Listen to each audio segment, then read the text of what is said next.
Experience points work very differently from a game like Dungeons and Dragons. Let's go through what they're used for in Cypher as a resource for players and game masters alike.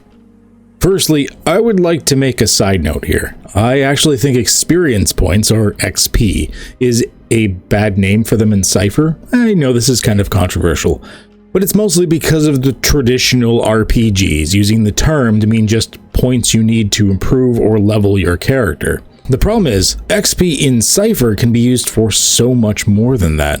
They're a mixture of character improvement points and something akin to like fate points from the fate system, as well as so much more. So if you're new to Cypher, and you're coming from a system like Dungeons and Dragons, please keep in mind that although they're called experience points, because they are points you gain as you gain experience, they're not anything like you're used to. They're more like a resource that can provide you, as a player, influence over aspects of the game. Firstly, how do we gain experience as a player? Well, that's easy. If the game is in person, you bring the GM his favorite snacks, or if you're his significant other, maybe some more downtown fun time. If it's an online game, then just Uber Eats, Skip the Dishes, or DoorDash should do just fine as your bribe. Wait, shit. I'm reading the rules now, and it actually doesn't say anything about gaining XP that way, so I'm sure whoever edits this video will cut that part out, right? Okay. Firstly, how do we gain XP as a player? That's easy. The two main ways are through discoveries and intrusions, although there are other ways as well that I'll get into. Let's start with discoveries. The Cypher system is about unlocking new parts to a story and discovering new things. You don't get any experience for defeating an encounter like D&D. This is why sometimes it's in your favor as a player to try and find ways to skip encounters. Sneak around that horde of zombies, burn down the goblin village, buy out that corporation so the guards work for you. The game master should plan for these types of resolutions as a result, because the goal here isn't normally to kick down the door and slay the monsters. Although if you are playing that way, there's nothing wrong with it. In fact, that can be quite fun. But Cypher is generally about discovery, finding out those new things. A quote from the rules says, "First and foremost, awards should be based on discovery. Discovery can include finding significant new locations, such as a hidden chamber, a secret fortress, a lost land, a new planet, or an unexplored dimension. In this fashion, PCs are explorers. Discovery can also include a new significant aspect of the setting, such as a secret organization, a new religion, and so on." Furthermore, the book describes discoveries in other ways. The machinations of devices, sources of power, methods for important story things, like maybe a cure for the plague, secrets, ethical ideas, or some sort of truth or adage. Those discoveries are the types of focal points for a game of Cypher.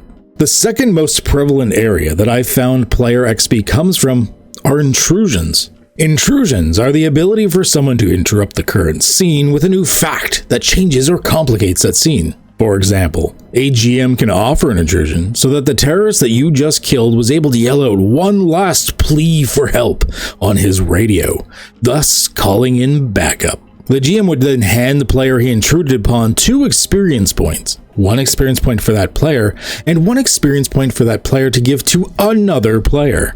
A GM can also do a group intrusion, giving 1 XP to all players but complicating all of their lives. Maybe that fire exit you planned to escape through was locked by a janitor during the course of the mission, and now you have to deal with that while being chased by security. In this case, it could have been a group or independent, depending on how much it impacts everybody. Players can also use the resources of XP to interact with intrusions. If a player wants to refuse a GM intrusion, they must spend 1 experience point, and the intrusion won't happen. Furthermore, players can also do intrusions. In an example I gave for declaring a story detail in Fate, maybe the group comes across an old farmhouse that the bandits are holed up in. It has 2 main entrances and some boarded up windows, but one of the players whose character comes from this area offers up 1 experience to the GM and says, "I remember coming around this area when I was a kid. In under those bushes on the side of the house is the old coal chute that leads directly to the basement." The GM will often accept this as long as it's not a dramatic change or anything, and the player spends that 1 experience. They then have intruded to declare their own aspects to the story. They can do a similar thing as well if performing an action, and they want something else to happen within the action. Similar to how the bad guys can also do a similar thing. They can intrude upon it when they do this action, maybe to knock someone else down or something like this. There are also examples given in the character types for players to use. They're often a little more conflict-oriented, but are a good valid baseline for that type of thing. How else can players get experience? Well, there's the missions itself. Just for participating in a mission, a player should receive on average about 1 experience in the course of a session, possibly more, depending on how accelerated your gameplay is, and when major milestones are reached for that mission.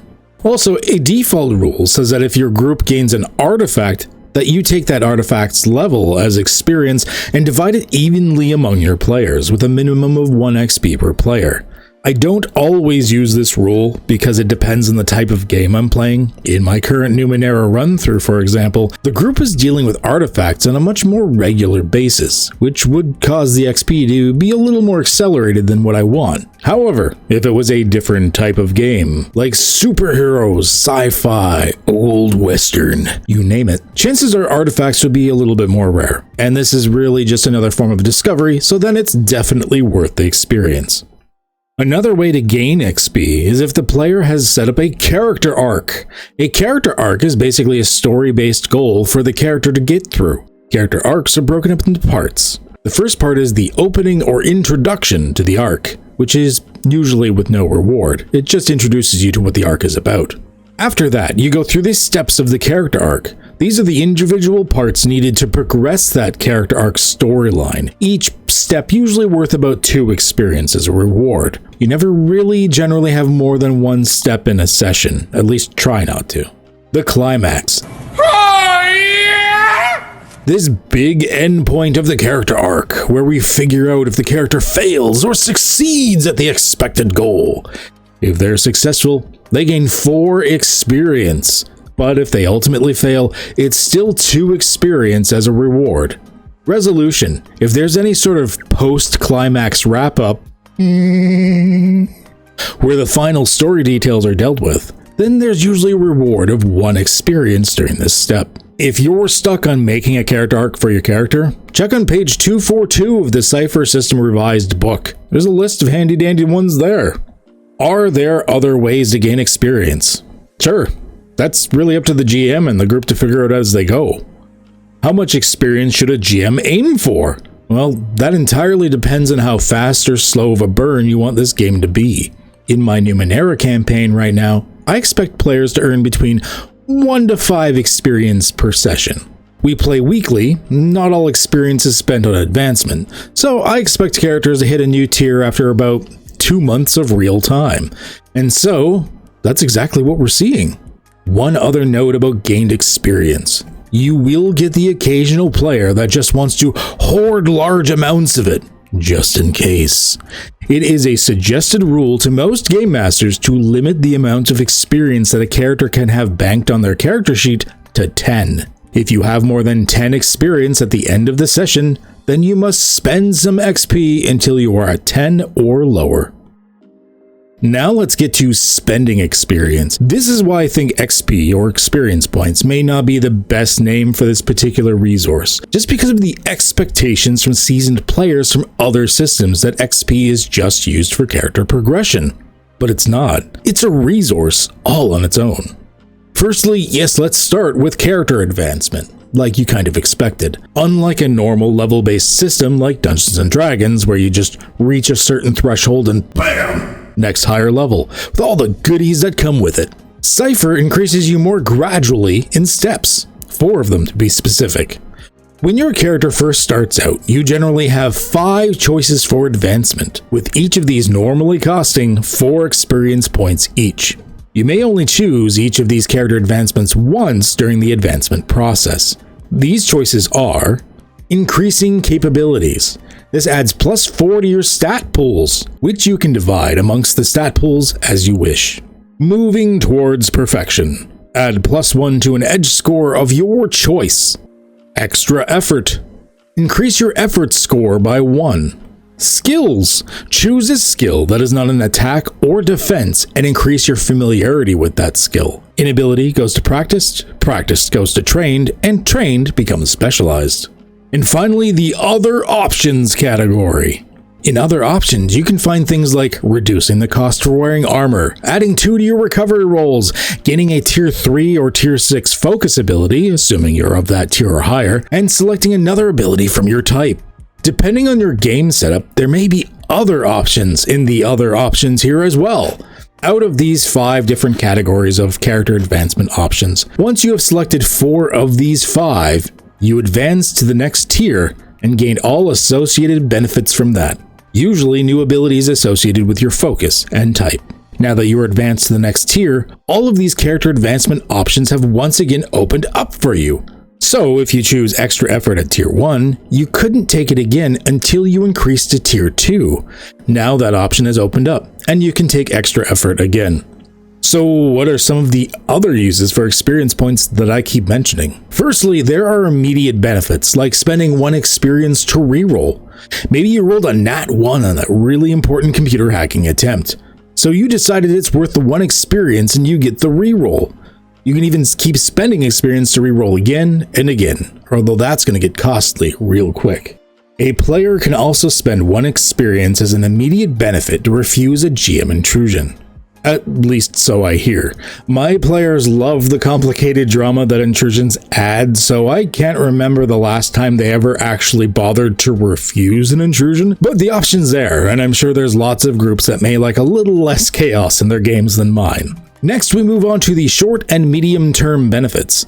A player can spend 2 experience to gain a more focused version of a skill. Maybe they used to work for a security company that dealt with a particular security system that this particular building uses. They spend 2 experience points to become trained in the security system of this particular building only. This lets you get a skill at half the cost. 2 experience points instead of 4. However, it's a little more focused on when it's applicable. Optionally. And you have to ask your GM about this one. Sometimes you can spend 2 experience points to temporarily gain a character ability. It's suggested this one have some sort of background story already established to allow it to happen. Maybe your character is a starship engineer, but there was some genetic tinkering that happened to you when you were a baby. So suddenly during a time of stress, you spend 2 experience points and manifest telekinetic powers for the rest of the scene. Your lack of control means it vanishes once the scene is over. You and the GM could also agree it may require an additional external factor, such as a tool, battery, drug, or some other rare requirement or resource. Finally, there are the long-term benefits.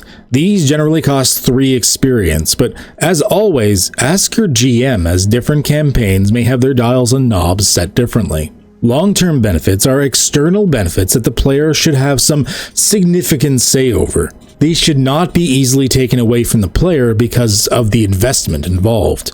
Benefits could be new things like NPC contacts, acquiring a new home or small base or safe house of some kind, gaining a title or job, or even just directly gaining wealth. For example, in a setup we have for playing a game that's kind of like Dark Souls or Elden Ring, XP acts like the form of currency, basically kind of like souls or the grace.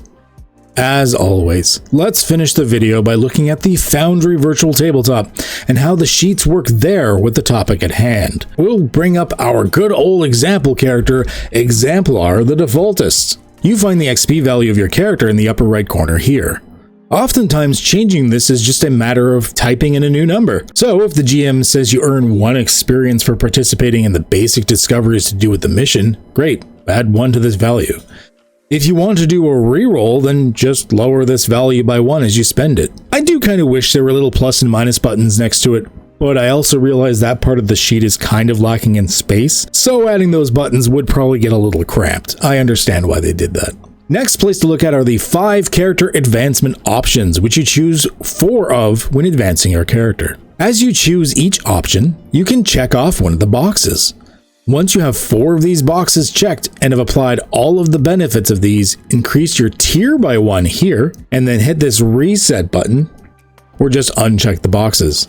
Then go through your focus and type to give yourself any appropriate new stuff from getting your tier. There is a really awesome quality of life part that the developers of the Cypher setup for Foundry did, and that was incorporating a way to automate the GM intrusions. This is super important with how often GM intrusions do this type of thing in a session. Personally, I try to get at least one intrusion out per player during the course of the session, although that's not always what actually happens in practice. The developers have made it so there's a macro that you can use right down here. Select the player you want to use for the intrusion, then use the provided macro. This automatically alerts the player in chat that the GM has proposed an intrusion. If they click the refuse button, it deducts 1 experience from the character sheet. If they click accept, then they gain 1 experience automatically on their sheet, and a box pops up for them to assign who the second experience goes towards. Thanks to a mod called the Nice Cypher Systems add-on, I can also do the same thing by right-clicking on a player's token and using this button right here. That's about it for experience points for now. There are some optional or hyper-specific uses I didn't cover here, but this part of the series really is just meant for the basics, so I'll leave that for future videos. Hopefully you learned a little something about experience points in the Cypher system. Have a good one, eh?